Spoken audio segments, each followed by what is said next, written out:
This week's dismal attempt to make a podcast is sponsored by Mrs. Cockle's Codpiece Boutique. This establishment sells only the finest new and reconditioned codpieces for men who feel they need such things. You will find this frankly distasteful shop on the corner of Upper Ramsbottom Street and Frogstripper Lane. I've been there. It's as disgusting as it sounds. Honestly, this advert is just humiliating. Go to Mrs. Cockle's Codpiece Bazaar if you need to cover your particulars. Now leave me alone and listen to this podcast, which again features two of my lesser henchmen, Russ, Morrus and Peter Coffee.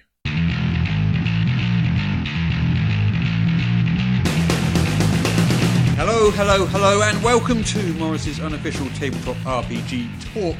I am Morrus, aka Russ, and with me is my excitable yet eager compatriot, Peter Coffee from the Southampton Guild of Roleplayers. Delighted as ever to be here, Russ. I just wanted, before we start, Peter, I just want to mention I have appeared on 3 podcasts, other podcasts. I've been cheating on this podcast. How could you? Do you feel betrayed? Betrayed, but not surprised. No, that's fantastic news. I'm not angry, I'm just disappointed. So disappointed. Which 3 podcasts have you been on? 2 weeks ago, I was on the Shane Plays podcast. We'll put the links to these in the show notes. And, of course. Had a nice long hour-long chat with Shane over in the US, during which he made me play our favourite game in all the world. I think I told you that before, didn't I? You did tell me that before. It was hilarious then, and it's still funny now. That was an awesome chat. That was really fun. Mm-hmm. I then appeared on Victory Condition Gaming. Victory Condition Gaming. Fantastic. What's that? Tabletop? Yeah. Wargaming sort of thing. Wargaming and role-playing and miniatures gaming. They do various things. Nice. So we talked for about 40 minutes and stuff, mainly about Judge Dredd. Mm-hmm. That is actually not just coming out as a podcast, it's already available as a video feed. What? Because it was a live YouTube live cast video hangout feed thing. You know, those things that Google does. You mean that people will be able to see your face? Yeah, sadly. I did try to wear a mask, but I'd thought the big crack down the middle of the lens would give it away, but there we go. Okay. Oh dear. Yeah, and the other one I was on last week called What Would the Smart Party Do, which is a couple of really, really nice chaps from up north who, again, talked to me mainly about Judge Dredd, but also about this podcast and other bits and pieces. And we had a nice, pleasant hour chatting away there. Fantastic. So we'll put links to all 3 of those podcasts in the show notes, so please do go and check them out and tell them that we sent you. Fantastic. I'm looking forward to hearing those. So, Peter, what has caught your eye this week? Something that has been drawn back to my attention because I'm planning a game, Russ, is called, it's a website called The Monsters Know. Oh, I think you've mentioned that before, actually. I may have mentioned it before, but I really, really like it, so I thought I'd give it another shout out. Give it another little recap then. What is The Monsters Know? So The Monsters Know is a website where a gentleman is dedicated to providing GMs with tactics for monsters that fit their sort of statistic profiles. Like, you know, if you're strong, you're going to want to hit things. Is this for D&D mainly? It's mostly for D&D, but the principles behind it are obviously adaptable to any system whatsoever, which has anything vaguely like said monster. Have you got any sort of examples of the sort of tactics he recommends? Yes, I was reading about wyverns this morning. Oh, wyverns. I do like a good wyvern. Well, unless it's a wyvern. Wyvern. Wyvern. It's not like pronunciation matters on this podcast. Not at all. Especially names. Yes. So they have something like a 10-foot reach with their long scorpoid. That's his word, not mine. Scorpoid. It's like scorpion, but scorpion. I refuse to believe there's a word. Well, it was a word he wrote, so I'm not going to look it up to this degree. Fair enough. I knew what he meant. All right. Isn't that important? Yes. Scorpoid tails and long biting beaks. So in general, they'll try and fly along. They've got a 10-foot reach, so they won't enter into a 5-foot reach. So they'll just fly along and say, oh, there you are, and give you a stabbing with the tail and a biting with the beak. That's what I would do if I had a 10-foot tail. Absolutely. Give people a good stabbing. Well, exactly. Especially with a big sting on the end. Who suits you, sir. No, and things like if they get grappled or so forth, they'll try and claw and bite and dash away, which would normally incur like free hits from the party members, but it's one of those things where it's like lying on the floor is not a good idea when surrounded by adventurers. Oh, well, generally, I think that's... Lie on the floor. That's a maxim to live your life by, I think. Yeah. Don't lie on the floor surrounded by adventurers. Yeah. True of Withens and Whites and people alike. Yes. Yeah, as I say, it's an absolutely fantastic website. I think he's got a book where he provides similar advice to... they've got names. Players. Players? Players, yes. He's got advice for players. What is a player? Oh, it's those people that you see on the other side of the GM screen, Russ, that keep on turning up at your house. Oh, I don't look at them. No. Don't make eye contact. Try not to move. I think they can see your movement. So that's what caught my eye, and I probably have mentioned it before, but I really like it, so I'll mention it again. Okay. What's caught your eye, Russ? Last week on Thursday, we finally started our Pathfinder 2 playtest campaign. As you know, the books, we got them a little bit too late to start at the same time as everyone else. We may have missed, I think, some of the... Because they're doing surveys for each of the sort of 7-part adventures, and I think we may have missed the first one or two. Okay. So we started on Thursday, and I have to say, I enjoyed it immensely. Fantastic. I think I did some things wrong. There was this... So spoilers for the first adventure, I suppose. It's not a massive spoiler. There's a room with some giant centipedes in it. Ooh. And they have a poison, and the poison was utterly lethal. I'm fairly sure we did it wrong. I'm sure we did, because if you do it the way we did it, it would have been a TPK. I kind of had to hand wave a little bit there, because it's right near the beginning as well. So. Yeah. Okay, you open the door, you go in. Okay, some giant centipedes. They sting you. You die. Yeah. Oh. I'm sure we did the poison rule as well. Yeah. So what it basically was, so we got there's a 7-part adventure. It's called Doomsday Dawn. They're all quite short, and you go through all the 7 parts, and each one I think kind of focuses on a different aspect of Pathfinder. Then you answer the surveys, and then they adjust the rules accordingly. Okay. Ready for the main release. So they've had 2 sort of playtest document updates so far. So, but you know when you get a computer game, and the first thing it does is it patches itself. So you've got to do that as well when you start playing Pathfinder 2 now. So you've got to get the update documents for the playtest, because they've totally changed the death and dying rules, right? And the way skills work already. Interesting. For the better. I couldn't tell you because I didn't do the previous one. Oh, of course. Yeah. So it's all new stuff for you. Yeah. So it's 7 parts, and in some of them you don't necessarily play the same characters as well. In the second part, apparently you have to make new 4th level characters because they want to test specific things. Yes. For which for some of the adventures they need a fairly sort of specific type of party so they can properly test certain things.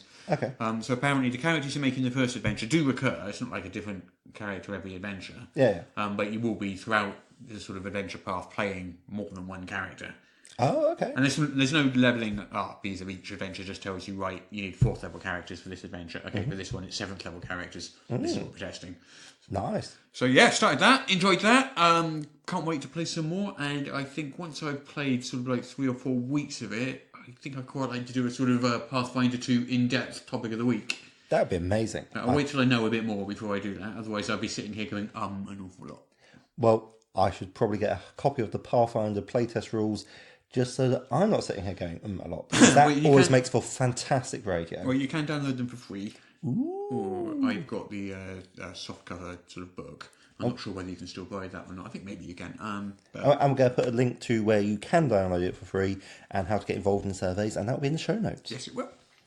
Okay, how would you like to do the news? The same way we always do. You read something out to me, I make interesting noises. All right, we'll do it that way then, shall we? Call me an old traditionalist, but otherwise I'd have to make the news up, and that would be no fun at all. You know Waterdeep Dragon Heist came out recently? Oh, it rings bells. Well, its sequel, Waterdeep Dungeon of the Mad Mage, is coming out on, November the 13th. Ooh. And D&D's Chris Perkins has sort of leaked half a page of it. Ooh. And it's quite interesting because there's some Spelljammer hints in there. Spelljammer? You mean there's the opportunity to go floating around the ether in a big ship and cruising the magical space Well, high no, I points. think it's just a sort of like Easter egg more than anything else. But basically, the half page shows level 19 of the dungeon. Why does So just the introduction to it. And why sort does of it level have 19. Davy Jones from Pirates of the Caribbean in it? No, that's a mind flare. But it's wearing a frock coat. But there's a spelljammer mind flare. Oh, it's a spell. Oh, I see. So it's like a pirate mind flare. Yes. Oh. So level 19 of the dungeon is called the Caverns of Ooze. Solid. And it involves a crashed spelljammer where the crew is hiding out in an ooze-filled cavern to escape their hungry mind flare captain. It's like for 4 15th level PCs who should be 16th level if they don't become ooze or mind flare food. Yeah, so... Oh, well, the good news is you'll level up. The bad news is there's a lot of ooze. Yeah, well, I'll stick a link in the show notes of that just so people can see that half page there. It looks quite interesting. Yeah, like I say, it's got... he also has a small rat, possibly some sort of marsupial type. That might be Minsk. Who knows? Boo, sorry, not Minsk. You think it might be a giant miniature space hamster? Yeah, maybe. Go for your eyes. I'm guessing that's what it must be because they're Spelljammer related. Really? Today I learned. Yeah, it says here the ship's mind flare captain was forced to eat the brains of several shipmates to survive. The remainder of the crew fled into the caverns and had taken refuge in the ooze-filled caverns around the ship. In other news, jumping into some Pathfinder news, you know the first ever Pathfinder adventure path. I did from not. back in 2007. So it was just before the Pathfinder game even existed. So it was an adventure path called Rise of the Rune Lords, and it launched their whole adventure path line, which is... Oh, yes, I have actually heard of Rise of the Rune Lords, so good, exciting times. Well, Paizo have just announced a new campaign, which is the first edition Pathfinder, so not the new playtest, called Return of the Rune Lords. 6 adventures, and it's their biggest ever adventure path, because I don't think they usually do this, but this goes from levels 1 all the way through to 20. What? Big, long one. That is, what, about 3-4 years of gameplay right there. Yeah, I mean, I don't know how long it would take, but yeah, quite a while. Yeah. So 2 of the adventures are already available. The first 2 are Secrets of Roderick's Cove, and It Came from Hollow Mountain. And then they'll be followed up in October with Rune Plague, November with Temple of the Peacock Spirit. In December we have The City Outside of Time, and in January we have Rise of New Thassalon. Wow. That's a lot of interesting names to conjure with. Yeah. Have we heard anything about Guildmaster's Guide to Ravnica? Because that's due out in November. Yeah, nothing really new yet. And there is a little bit of information about Ravnica, actually. I do have a little bit of news about Ravnica. Excellent. The biggest question has been answered. As Ravnica is a Magic the Gathering setting, they have like these mana colours in Magic the Gathering, and people have been wondering how they're going to be dealt with in D&D. Yes. Or whether they're going to be dealt with in D&D at all. And the answer to that is no, they won't.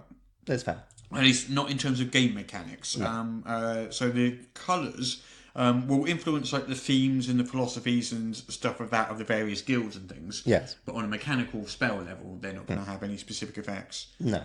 Also, apparently the book is going to have several new playable races. We knew that anyway. Several new playable races. It'll also have almost as many monsters as Mordenkainen's Tome of Foes had. And designer James Wyatt, he's given a sort of canonical reason for these races and monsters to show up in other D&D worlds, such as the Forgotten Realms, should you want to use them. This is the Cult of Rakdos, which is a travelling demonic cult circus. Yes. There is a travelling act across the planes. So that's how you can sort of justify having these races in your Forgotten Realms campaign or whatever other setting you've got. That's in case the words magic proves to be insufficient, or they just fell through a portal. Yeah. That happens too. Yeah. So that comes out November the 20th. New Pathfinder Playtest survey out, also about ancestry and class mechanics. It's a long one. It asks about questions about every single class in the playtest, although you can skip the ones you don't want to answer. The ancestry survey, on the other hand, you could answer all the questions, but it's not quite as long. Ancestry survey? Race. So in Pathfinder, they don't use the word race anymore, they say ancestry. Oh, okay. Makes sense. I like that, actually. That's nice. Pathfinder Kingmaker. It was an adventure path a while back, a few years back in fact, and quite a popular one. Yeah. The video game the sort of isometric, sort of Baldur's Gate style computer RPG, is coming out in September. This month, in fact. September the 25th is tomorrow or yesterday, depending when you. Oh, Russ, leave time be. It's coming out on September 25th. September the 25th, which by the time you hear this, it will be out. I've seen a couple of trailers for it and stuff like that. It really is very reminiscent of sort of Baldur's Gate and stuff like that. Yeah, I remember seeing the Kickstarter for it. It'd probably be about 2-3 years ago now, I guess. Was it? Yeah, it's been a long time. But then that's the nature of computer games for you. They do take a while to develop. I'm really interested in this. I'm definitely going to pick that one up because I really enjoyed Baldur's Gate. It uses the Pathfinder First Edition rules, or slightly modified Pathfinder First Edition rules. Yeah. But yeah, absolutely, am I picking that up? There's also another video game of a tabletop RPG. There's a Call of Cthulhu is coming out. Ooh, tentacular. October the 30th. Couple of just in time for Halloween. Get in. Yeah. Oh well, that makes sense. Yeah. Of course. Yeah. I didn't click there. Yeah. That does make sense. So there was a look at the game itself from the developers, showing off some of the graphics and gameplay, and there's this hour-long demo you can watch. They say there's about 10 to 15 hours of play in the game, or up to 20 if you want to take your time exploring. As a first-person perspective. Okay. Combat and, it being Call of Cthulhu, combat's not really the focus. It's more sort of exploration and investigation and stuff. Don't fight things. It seldom ends well. Hey, do you remember we talked about GAMA's sort of board of directors having some trouble a while back? Oh, yes. They managed to get into the publicity for all the wrong reasons. Yeah. Have they fixed that now? Not really, but there's a little bit more news has come out. So the GAMA, the Game Trade Association, something like that. Yeah, Game Manufacturers Association. Sorry. GAMA, they make GAMs. Yeah. So you remember their President Stefan Brissard got thrown out of Gen Con for being aggressive towards Gen Con staff while setting up his booth. So there's this footage from security cameras of it, which ICP2 managed to sort of get hold of and posted on their website. Oh dear. And you can't really see much. I've watched it. You can't really see much. It's from a bit of a distance. You see him arguing with someone who is unfortunately kind of just behind a wall. Yeah. And then you see him stride forward behind that wall somewhat aggressively, but you never see the person he's arguing with or what happened after that. Yeah. But you can sort of see there was a altercation of some kind. Oh dear. So GAMA has voted to officially censure the president for his actions at Gen Con. So they released a statement back on the 18th, which is last week or so.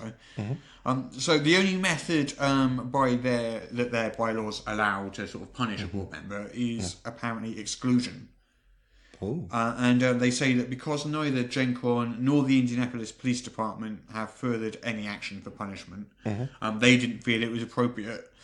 So, there's a meeting of GAMA members scheduled for next week, and it sounds like it might be a little contentious. And of course, Deputy Director Angela Ward got fired recently, and Executive Director John Ward's contract wasn't renewed recently. So it's going to be interesting to see what happens in the next week or so. Angela Ward and John Ward, are they related? I don't know. Don't think so. Okay. Hello, your editor Daryl here. I've been covering this story for a while over on Ian World, and to be completely honest, I don't know either.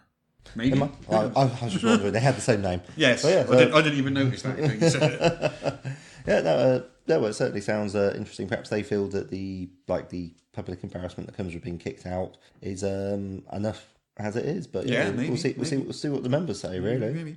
What else? So we got Mr. Mike Mills, one of the lead designers of D&D. Oh yes, he did that little game involving furnished caverns and reptile arsonists. I remember. That's the one. So he posted this long Twitter thread. Oh yeah, sure. It was all about sort of D&D and its kind of overall design goals and stuff, and how that's changed over previous editions. Yeah. It's quite interesting. So I posted the whole lot on in an article on EN World. It's a bit too long for me to read out here. If you look here, you see it's like. Wow. Yes. Okay. It's long. It's like a mini essay. But basically, some of the bits and places that he touched on, for example, they asked themselves who they were making the game for. Yes. And whether they were trying to sort of cater towards the segment of community which, let's say, less than pleasant. He used stronger terminology. Oh dear. Did he say a basket of deplorables? No, that was someone else. Yeah, let's say that. He basically says that D&D's gotten out of the business of trying to fix obnoxious people. It's a good plan. Yeah. I mean, the only way an obnoxious person is going to be fixed if they want to fix themselves. He also talks a bit about how sort of 3.5 and 4E, and I guess by extension Pathfinder, he says that the design of them were sort of driven by, he says, an anxiety about controlling the experience of the game and leaving as little as possible to chance. In other words, by having a comprehensive rule set compared to D&D 5th edition, which is quite a bit lighter. Yes. And he says the downside to this approach is the rules become comprehensive to a fault and the game's rules bloated. And at the same time, they were driven by the idea that D&D players wanted as many character options as possible. And he says that these two aims, they play together in a terrible way from a design perspective. Well, obviously that's his opinion. Yeah, sure. And he's thoroughly entitled to it. Well, yeah, but as he's one of the lead designers on D&D, he's basically saying this is what guided the development of 5th edition. And to be fair, that is a criticism that's often levelled at Pathfinder, that it has quite a lot of detail and there's quite a lot of devil to be found in there. Yeah. And the sheer quantity of splat books has been intimidating. Certainly for Pathfinder, absolutely. Yeah. I mean, certainly more than 3.5 ever had. Indeed. Well, it's been around for much longer than 3.5 ever was. So, but one could equally say that there is a certain amount of criticism that 5th Ed hasn't been providing new grist to the mill of creativity. Definitely something people have been saying. I've seen that online. And basically, I've got to go on to say that he says that the D&D design ethos is less on sort of specific mechanical advantages and more on narrative and identity.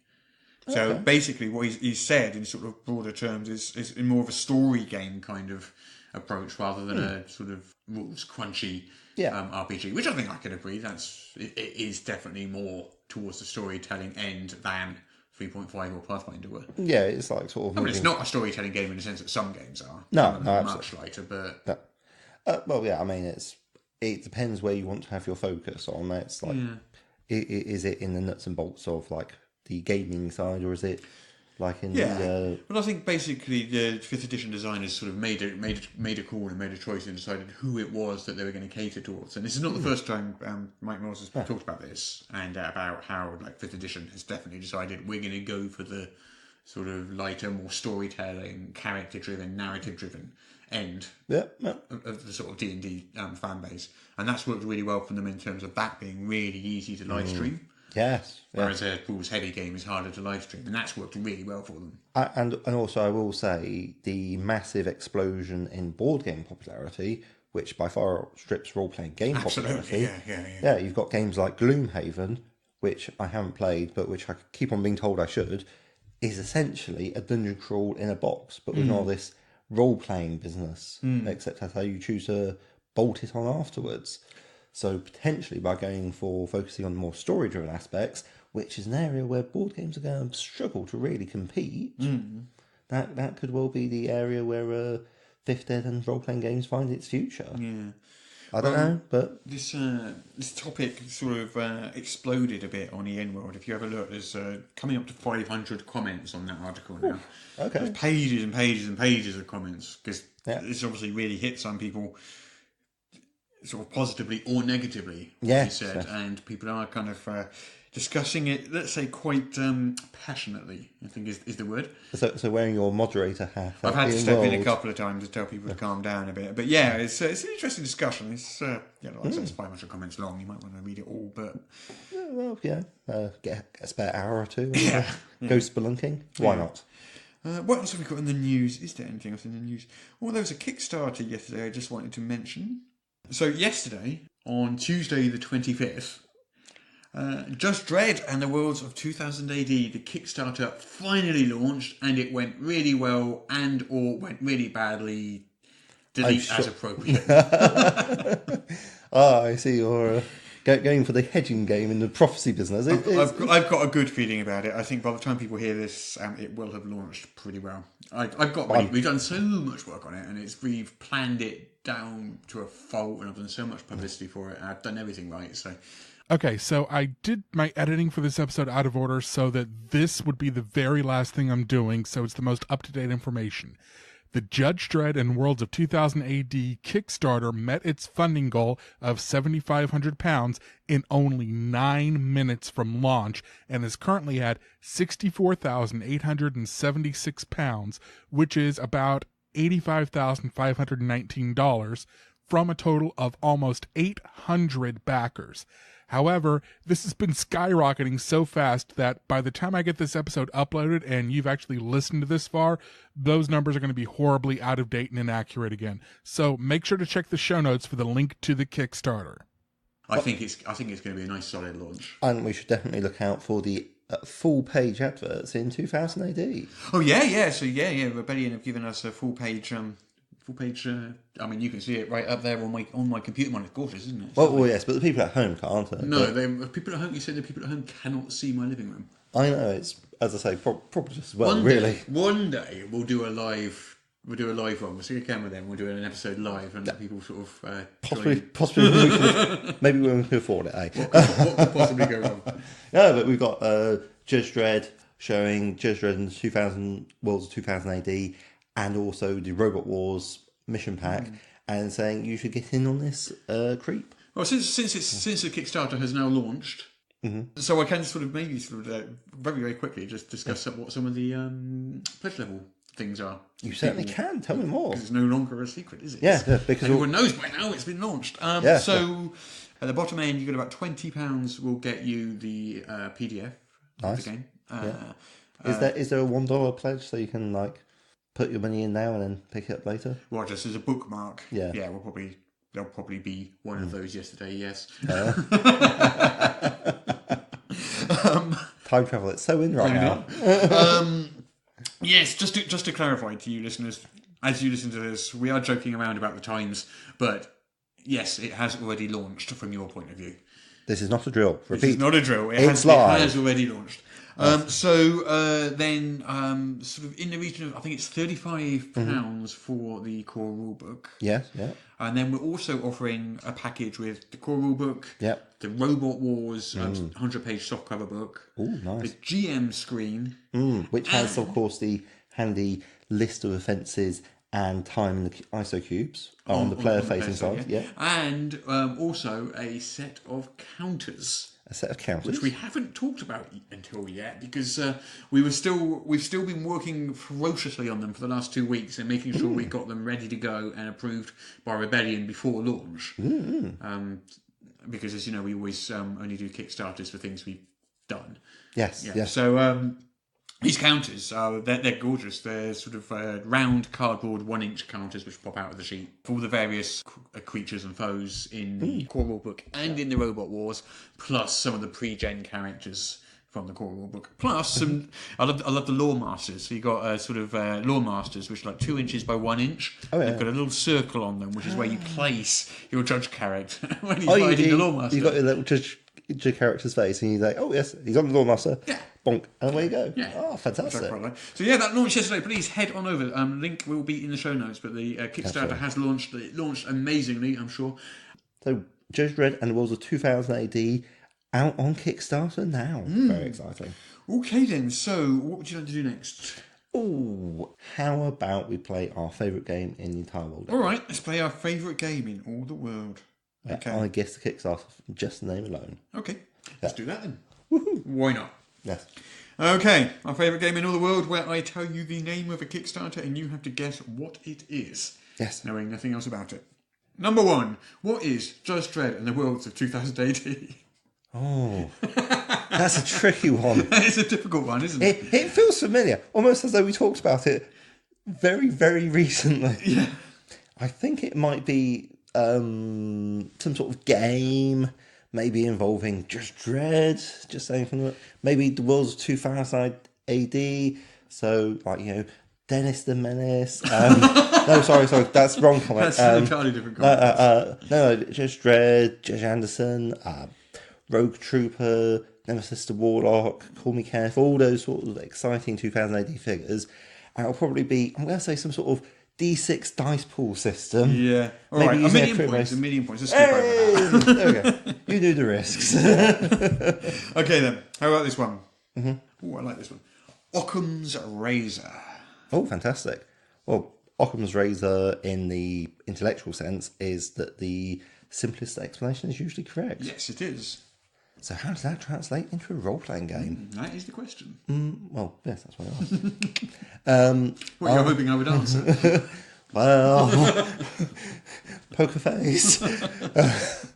No, I'm going to say Occam's razor is going to be an X-Files style game. I think it's probably like an original system or something like that. Probably sort of a storytelling game where it's like trying to find where Occam's razor, the simplest explanation is usually correct, it's always untrue because there's always something more complicated going on. How's that? Not very good. Oh, okay. What's it about then? So it's a book of 6 adventures for Call of Cthulhu. Okay. The adventures are all written by Brian M. Sammons. They all have like this sort of dark tone, and they're sort of prompted by things like True Detective and American Horror Story.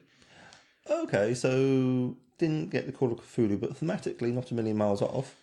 Well, I don't know. Have you seen True Detective? I saw the first one. I haven't seen the second. I saw a bit of the second one. I didn't get through the second one. An American Horror Story? I've never seen that. No. Okay, and X-Files?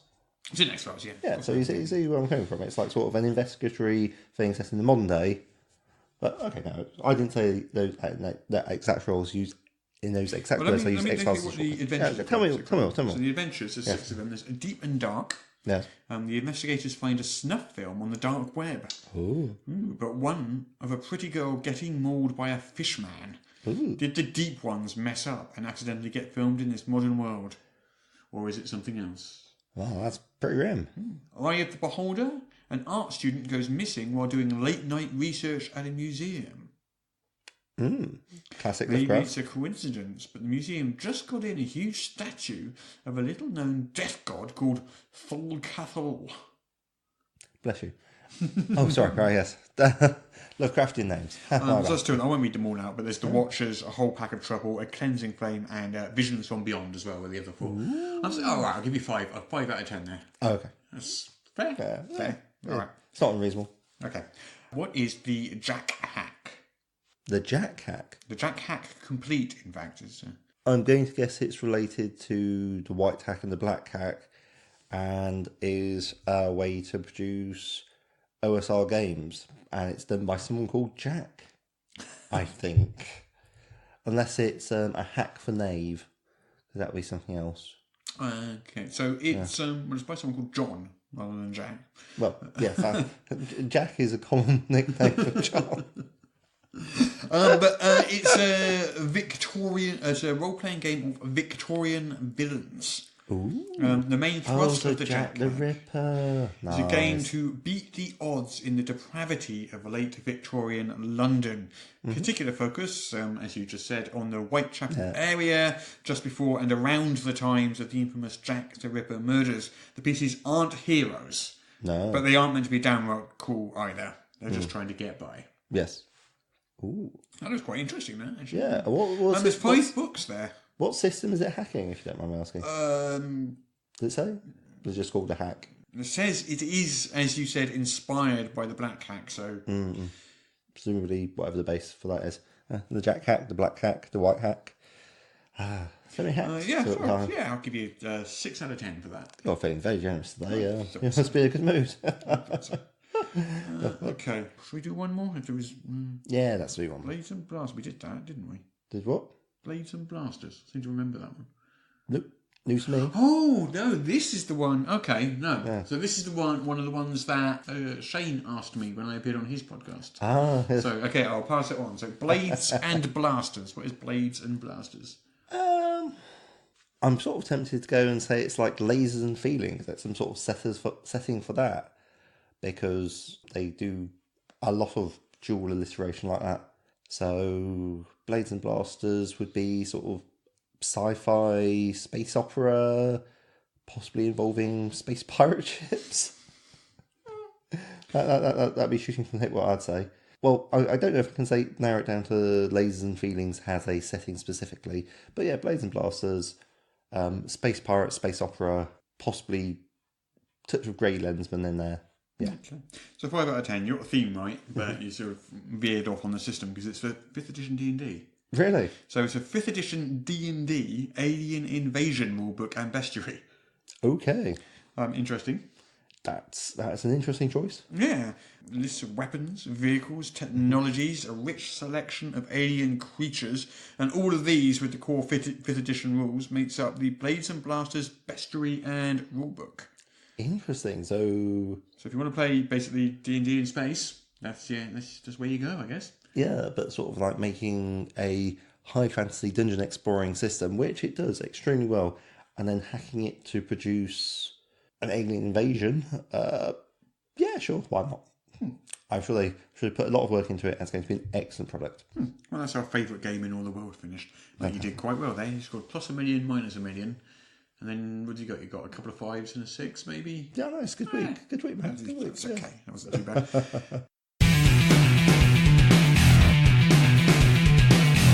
Next subject, Dalek Leon, exterminator, waste disposal, file section, new employee, 6 days.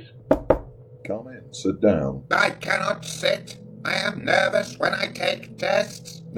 Just please don't move. I have already had an IQ test this year. I don't think I've ever had one of these. Reaction time is a factor in this, so please pay attention. Now answer as quickly as you can. I obey. Cruiser 1187. That's the battleship. What? Where I live. Nice place? Is that part of the test? No, just warming you up, that's all. Oh, it's not fancy. It is a Dalek battleship. You're in a desert, walking along in the sand, when all of a sudden... Is this the test now? Yes, you're in a desert, walking along in the sand, when all of a sudden you look down. Which one? What? Which desert? It doesn't make any difference what desert. It's completely hypothetical. Why am I there? Maybe you're fed up with exterminating things. Maybe you want to be by yourself. Who knows? You look down and you see a tortoise, Leon.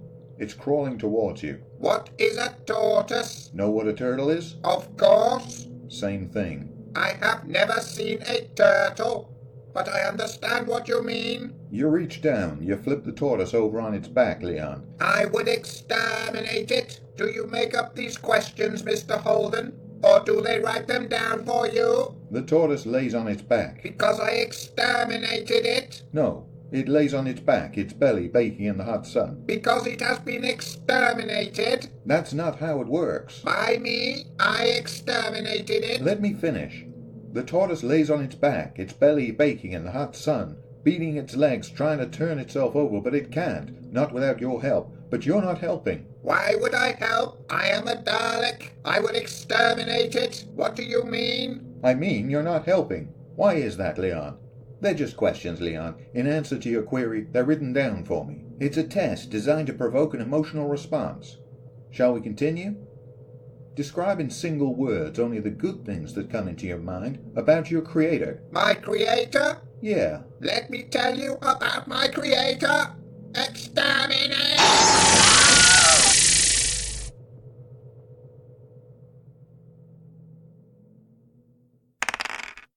How would you like to do a brand new section, Peter? I'd be super excited to do a brand new section. I'm sure nobody in the world has ever done anything like this before. I don't know what we're going to do. How about a reviews section? But here's the catch. Not our reviews.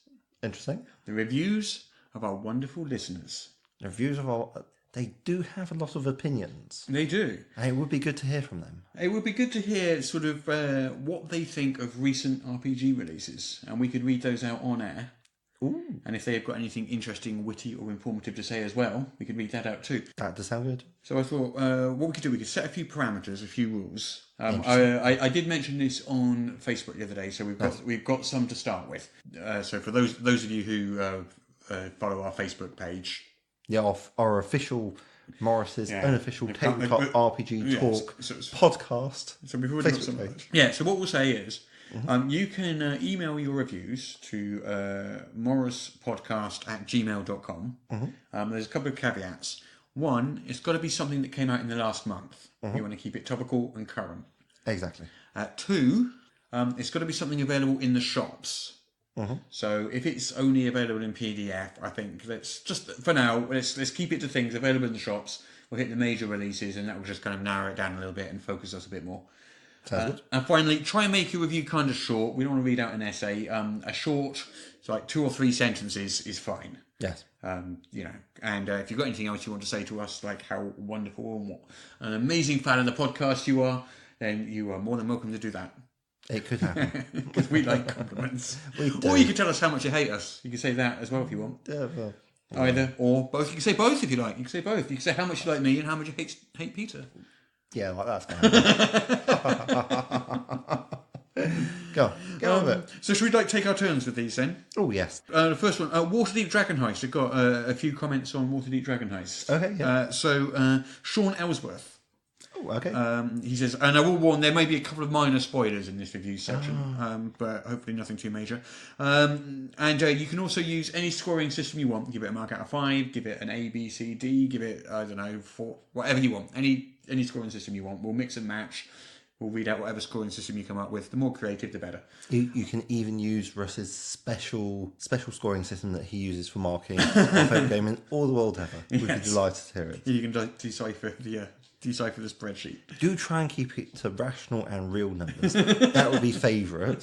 So Sean Ellsworth has in fact kept it to rational and real numbers. He says 4 out of 5 rating. He says from the barbel at the start to the showdown at the end, it's a well-paced adventure that isn't afraid to let slower moments in as well. Dragon Heist is a solid and replayable event-driven urban adventure for characters of levels 1 to 5, but whether it's for you depends on what you and your group are looking for. Good review there, good review. Indeed. Yeah, That's the sort of length we're looking for as well. Yes. So here's one from Lauren GM. 3 out of 5 rating for Waterdeep Dragon Heist. Their summary would go as, all in all, I really do like this book. It has a few major flaws that are worth pointing out, but it's still a case of the good outweighing the bad. The city feels lively in the pages, and is a great setting for an adventuring party to start in. It is a good adventure to take a party from level 1 to 5, providing a good alternative to experienced DMs who want something different from Lost Mines of Fandelver in the starter set. This book is a good start for a new campaign, especially for moving on to Storm King's Thunder or Prince of the Apocalypse, both of which could very easily flow into. But it could have been a starter set version 2, good with a bit more care and work. As it is, it would be hard to recommend to new DMs or those looking for a complete out-of-the-box experience. For anyone else, it should be a great adventure. Just be prepared as DM to do a little more heavy lifting than you might have expected to fill in for some of the shortcomings. Well, thank you to Lauren for that one. So Call of Cthulhu came out with the new edition of Masks of Nyarlathotep. I can never say that word. Nyarlathotep. How do you pronounce that word? I pronounce it Nyarlathotep. Okay. Well, whenever it's pronounced. So Biotech 66 gives this one a 5 out of 5 rating for the new Mask of For the new masks. So it says every D&D player explores the term of horrors. It's in almost every edition, and it gets reprinted. Sometimes a product is nurtured, loved and cared for until it matures like fine wine, and that's exactly what happens here. The 7th edition, Masks of Nyarlathotep, is a phenomenal product that is well worth the considerable money you're putting into it. I love the writing, the mechanics, and the overall presence of this thing. It's got some flaws, but those are minor issues that will not distract from the amazing product here. If you've got some money and want to play some Call of Cthulhu, this is your purchase. 98.3% he gives it. 98 is a very precise score there. 98.3%. And the last one we got one for the Pathfinder Playtest rulebook. Oh. Well, it is playtest. I'm not sure that's fair. Well, it exists and it's out there. It's not a... Do you have to pay money for it? Do you have to pay for it? You can get it. You can download it for free, or you can physically buy the hardcover copy. So we got 2 very quick reviews of that one. We got 4 out of 5 from Biotech 66, who says too long, didn't read. Great crunch, decent fluff, horrible layout. 89%. A solid showing. So Peter, what's this week's topic? What's the topic of the week? Oh, I thought we could do a topic this week and potentially keep it carrying over for weeks. As in something part of an ongoing series. So that's some sort of grand plan, joining them all together. What do you think? Is that a crazy plan? Sure. So what is the topic you had in mind? how to run a game of D&D. Okay. I can roll with that. Yeah. How to run a game of D&D. Do it all from your initial thought of saying, I could run a game here, to actually getting it going. Right, let's do it. Yeah. So what we've got is, I suppose, first things you have to do is you have to have an idea for a game. Where do you get your ideas for your games? I am a blatant media thief. Strong choice. So, like it. Movies, TV, you take them, you sort of wrap them in a slightly different skin, and then you just sort of, whether it's some TV episode of Buffy or something, or whether it's... Change the names, file the serial numbers off. Yeah, exactly. Yeah, I'm a big fan of doing that, and I found that stood me in really good stead over the years. That very, very strong plan. I mean, that's assuming I'm doing a homebrew as opposed to running in a published adventure. Oh, yeah. I mean, running published adventures is a perfectly valid way to get started. If you don't feel confident in... it's just one more variable to... Well, starter produce. kits are amazing. I mean, Yes. the D&D beginner kit is great. Yeah. Lost Minds of Fandelver is great starting adventure, and it does, it holds your hand Yes. through that starting period. So I think it does that very well. And I think the Pathfinder starter kit, beginner kit, I forget what they call them: starter kits, beginner sets, starter sets. But you know the one. It has a lovely box set with pawns and maps and simplified booklets and stuff. That's a good one too. And loads of games do quick starts and stuff like that. So if you wanna sort of like just dip your toe in for the first time, trying out one of those types of sets is. If we're talking D&D specifically, I go Fandelver is the way to go. It's a solid module to start with. Yeah. And it's a good one as well. Yeah. It's a surprisingly good module, that one. Comes with pre-gens that you can use if you don't fancy make your own. And it's a great way to, I suppose, to find out if you like running D&D. Yeah. More generally, you can do things like use a session 0, which I think we've touched on before. I think we mentioned that when it was like our first episode, or maybe the second, but we talked about session 0 there. I'm a big fan of them. I like them. Yes, yeah. Should we recap one? Absolutely. It's like getting expectations. Okay. And that's a lot of what the GM job is about, in my opinion. Setting expectations, meeting expectations, and helping people adjust theirs to be a bit more like yours. Yeah. I mean, session 0 is often involved character creation. Yes. Which I always like doing as a group activity. I know some people prefer just have their players come to the table with their characters created already. Yeah. I like doing it as a group activity because I find that an enjoyable process. Oh, absolutely. And there's a lot of different ways you can have your characters be a party, because you're really talking about the characters. So themes, that's a surprisingly strong way to get a group of adventurers together. Because if you have characters created in isolation and you just have all these... So here's a question then for you. Do you like to have the characters meet in game, or do you like to have them starting already knowing each other? It's going to depend. I'm actually a big fan of in media res role-playing, which in media res is a term meaning you're starting in the middle of the action. And I love doing that. I will... So it's a solid technique. It makes sure you're engaged from the start. I mean, essentially, I still... most of my stuff and ways of doing things from film. Big film fan, so if you've seen it in a film, chances are that I probably ripped it off at one point in a role-playing game session. I think some of the sort of really, really classic ones, James Bond and Indiana Jones, they both start with those sort of like little mini adventures beforehand, before you launch into the main plot. So you see them right in the middle of that adventure, or right at the end of that adventure, as it were. Yeah. Fleeing desperately. Yeah, usually it's fleeing. Yeah, but it's the mark of a quality Indiana Jones film. Is he fleeing? Good. You know you're in for a good one. Yeah, no, I agree. Starting in media res is good. I always like the characters to already know each other. I don't really like doing in-character introductions because I find it slows things down. It never works out quite as well as you hope it will, and it's much better just say, right, it's up to you how you know each other, but all of you know each other and have worked together before. Yeah. We're not going to have any of this awkward introductions and people wondering if they can trust each other or not and all that sort of stuff. Yeah. You know, you could do such a thing, but I often find, in effect, you're just wasting valuable game time. And it could mean that one of your players is staying true to their character, but has no reason to join the party or every reason not to. Yeah, I mean, some of that is kind of like just about player buy-in, though. Yeah. Suspension of disbelief. I mean, often you could, for role-playing reasons, say, no, my character wouldn't join this party and go on this mission. But there's a certain suspension. But you guys have all gotten around this table together to play this game. There's a certain sort of social contract not to put obstacles in that process, I think. And if you start playing a character who refuses to go on the adventure, for example, that's just, to be honest, that's just annoying. Well, that's about expectations. Yeah. As a GM, I'm very clear about my expectations. I expect you to make a character that wants to be on an adventure. Because I played it at university, was probably where I came across so many characters that my friends made, and they didn't want to go on adventures. Yes. Exactly. Have you tried playing a Call of Cthulhu game where people's reaction to anything even slightly tentacular is like, nope, and hold up? Well, to be fair, in Call of Cthulhu, that's a fair enough tactic.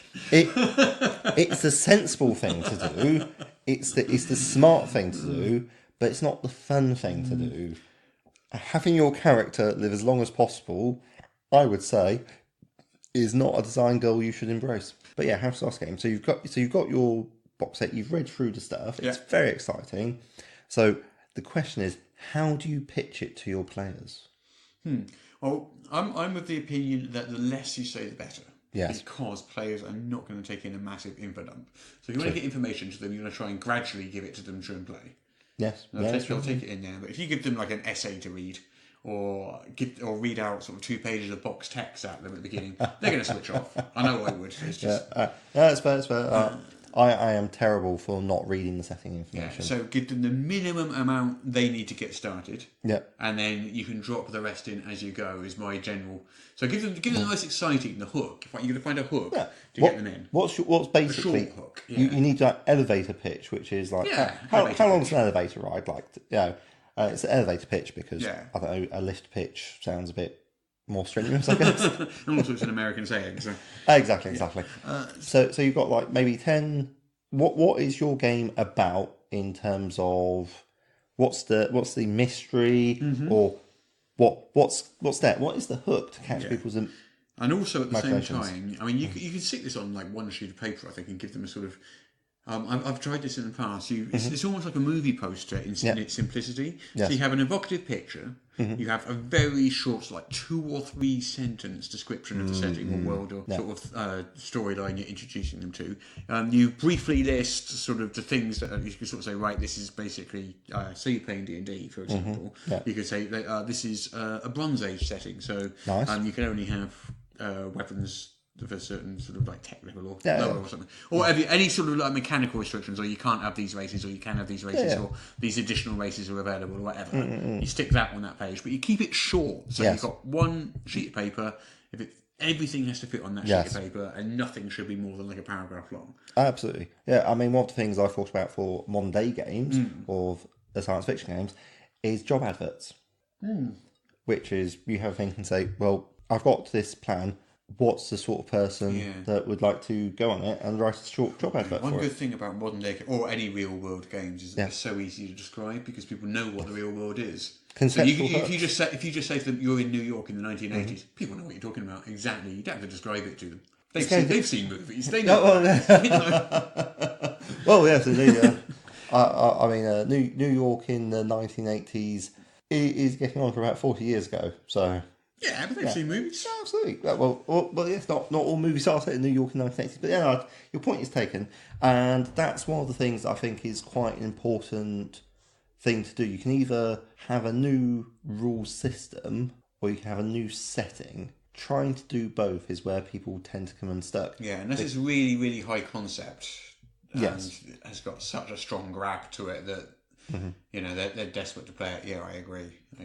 Absolutely. It's like, I think part of the reason that D&D is so popular is because you know what you're playing. You're playing Dungeons and Dragons, but you have a lot of flexibility on the setting. But if you wanted to do something different, you almost have to go to more basic stories, I feel. I mean, D&D is interesting because D&D is its own genre and setting, really. It has become so, definitely. Yeah. I mean, D&D is definitely its own genre. There's no other game that plays like D&D. Yeah. And it's got so many staples now. Your character classes, your fireballs, and all this sort of stuff. It's just so heavily ingrained into the system and the setting. And character classes can be very, very useful for new players. If you don't have character classes, you're trying to design a character from the ground up using points buy, say. Yeah. Really super easy to make a character that's... Yeah, I mean, they're basically archetypes, aren't they? So your players understand the archetype of a barbarian. Yeah, and also... They know what that means. It's hard to mess up creating a barbarian because there's very little for them to do. It's like, you maybe roll some dice, which I personally hate, but that's a rant for a different time. And then you've got a barbarian. Assuming you've assigned strength to the big stats, assuming you've put something to constitution, you're done. Whereas if you're trying to create, say, a character for Vampire the Masquerade or something, then you have choices to make. Choices which you are not well equipped to have an opinion on. Because if this is your first role-playing game, and you're an inexperienced dungeon master, inexperienced storyteller, inexperienced games master, and you're trying to give your players, who, let's face it, will probably be even newer than you, they're going to say, well, I don't know, what should I put my points into?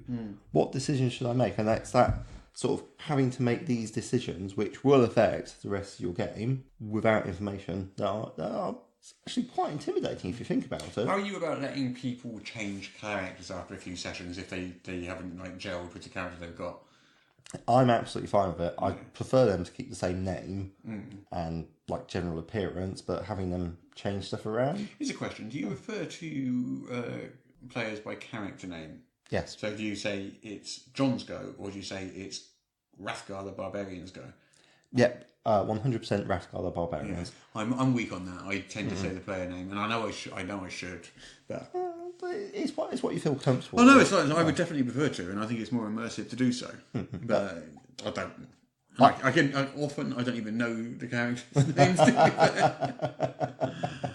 Well, coming from a club setting, it's like I've got a lot of different names to learn, and so I always find it best to just stick with one set and stick with those names.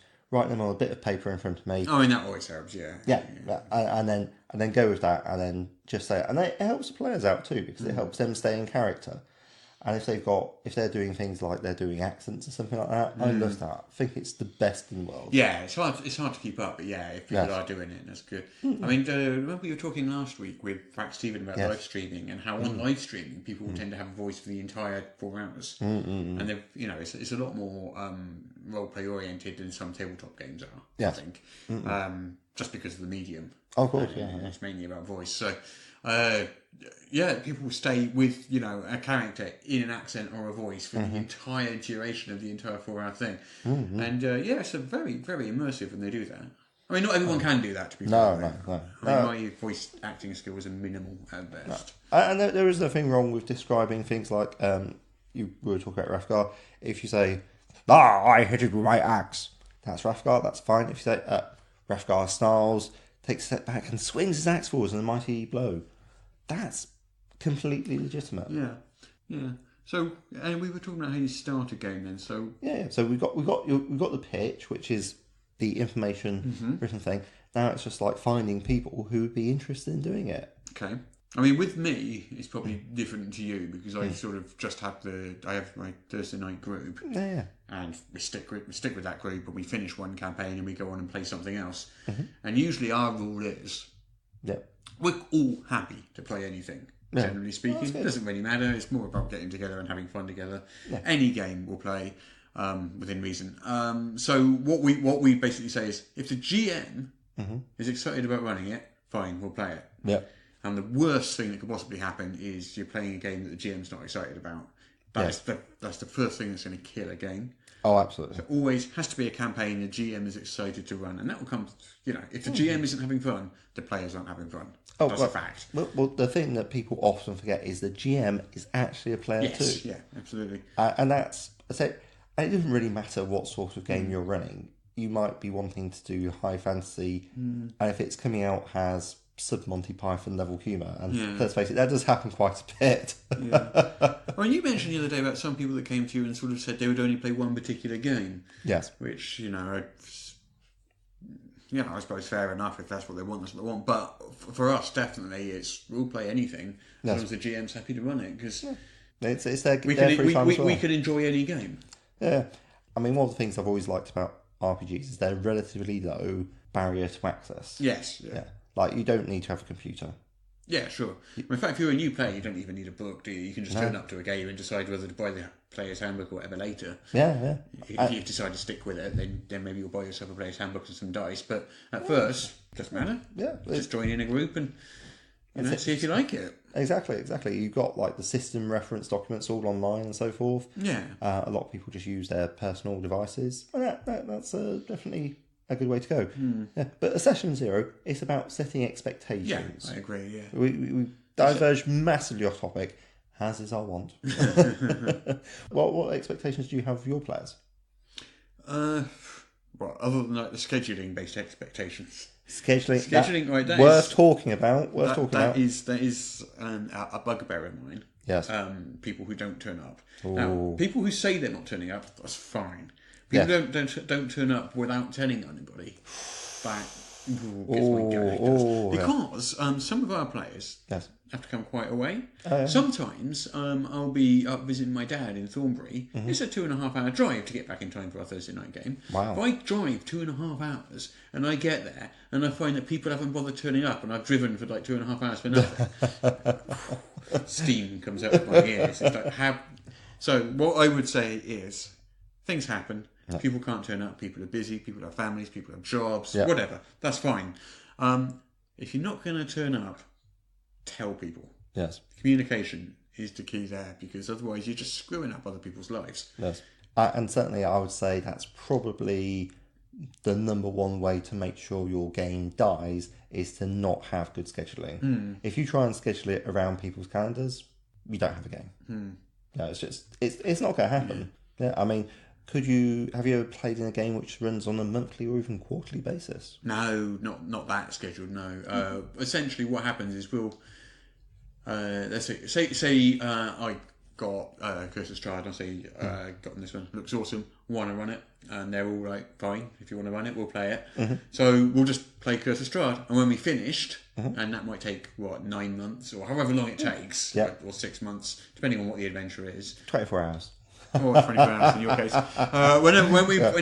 When we finish, it's like, oh well, a couple of weeks before we finish, I sort of say, we're coming towards the end. A couple of weeks left. We're not thinking about what we're going to do next. Then someone will go, oh, I've got hankering to run 1980s Ghostbusters game. And people will go, yeah, all right, that'll do. And how long do you think that'll be? Oh, a month? Okay. So I think that's something actually that probably is worth saying. An expectation that the story will have an end. Yeah, I mean, that's definitely a thing that I certainly remember when I was in my 20s and probably sort of teens. A lot of campaigns didn't end. Yes. They just fizzled out. Yes. Either from GM burnout or people not turning up. Yes. And that was kind of frustrating. So these days, generally speaking, it does end. I'm pleased to say we have a fine act and we say this is the adventure. But that is important, because also you're telling people that you're not necessarily expecting an open-ended commitment, but you're giving them an idea of the sort of scale that they might be asking to commit to. Yeah. And that's important. Yeah. Well, there's different types of groups as well. I mean, our group's just going to turn up each week, whatever's being played. Oh, yeah. So, but you sort of gelled, and you sort of know that you all enjoy this. Yeah. This is something that you're happy to consistently prioritise. Yeah. Whereas other people, especially if you're newer to things, it's like, if you've never role-played before, then you don't even know if you like it. Yeah, and I suppose if you're new to it, the idea of a game going on for 9 months must sound flabbergasting. Yes. I mean, when you're used to a board game lasting 2 hours. Yeah.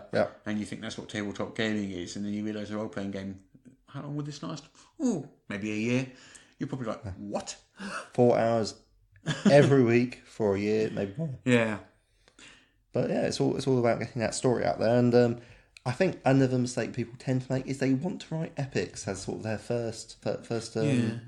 I'm a big fan of starting a campaign small anyway, because you've got two approaches. You get the top-down approach where you sort of draw your big world map and you fill it with detail, and then you fill it with gods and pantheons and cities and countries and races and empires and barbarian hordes and all this sort of stuff, and different planes of existence and stuff. And then you start off the game in a small village.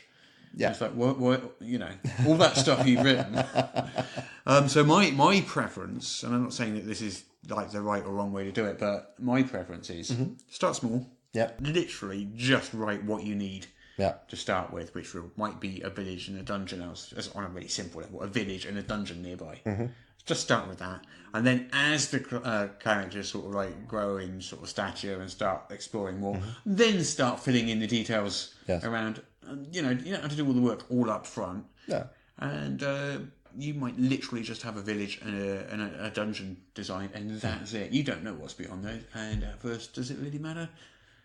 It's again, this is like drawing on the movie analogy.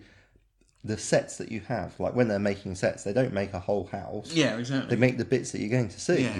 So, it's like a fog of war almost, I suppose. Yeah, exactly like a fog of war. It's like as players show interest in certain areas, you're sort of developing it ahead of the players. Yeah. And that can be fun. And of course, one trick to use, which I've used all throughout my sort of GMing career, is to listen to the players and steal their ideas. Oh, yes, yeah. Like as they speculate about what you're up to, you're like, oh, that's a good idea. Oh, that's so evil. I never thought of that. Oh, I'll use that. Marvellous. Yeah, because they'll often come up with better ideas than you have. Yeah, well, to be fair, they're like, and it's going to be the sort of thing that they're interested in as well. Exactly, yeah. Well, which is always solid. Okay. Last week I put the Patreon on the main feed. Oh yeah, the Patreon special, the one with the Wax Steven, because it was like an extra 40 minutes. It was really good content, and it did seem kind of a shame to sort of hide it away. So those of you that listen to that, that's the idea of the sort of thing you'll find over on our Patreon, which is over at patreon.com/Morrus.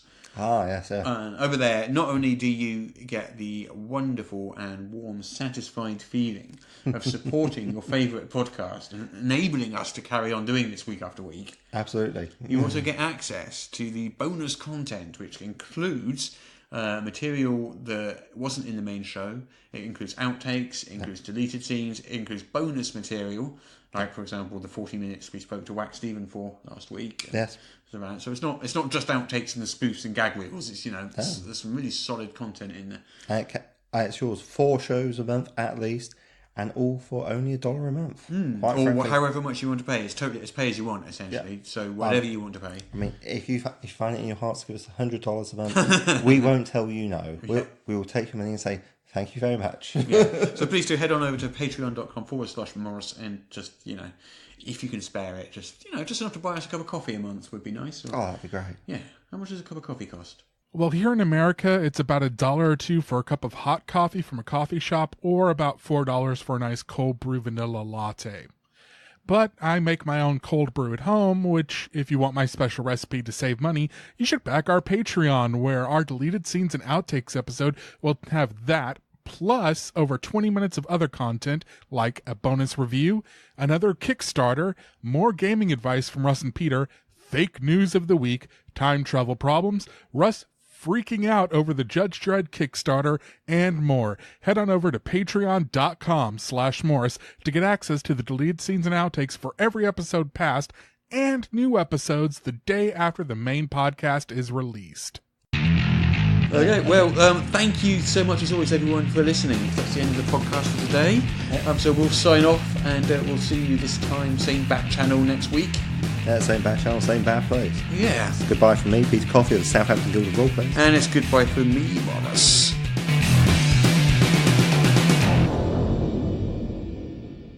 Well, what a disappointment that was. I have some thumbscrews around here somewhere. Maybe, after a bit more torture, their podcasting might be a little less excruciating. Do you see what I did there?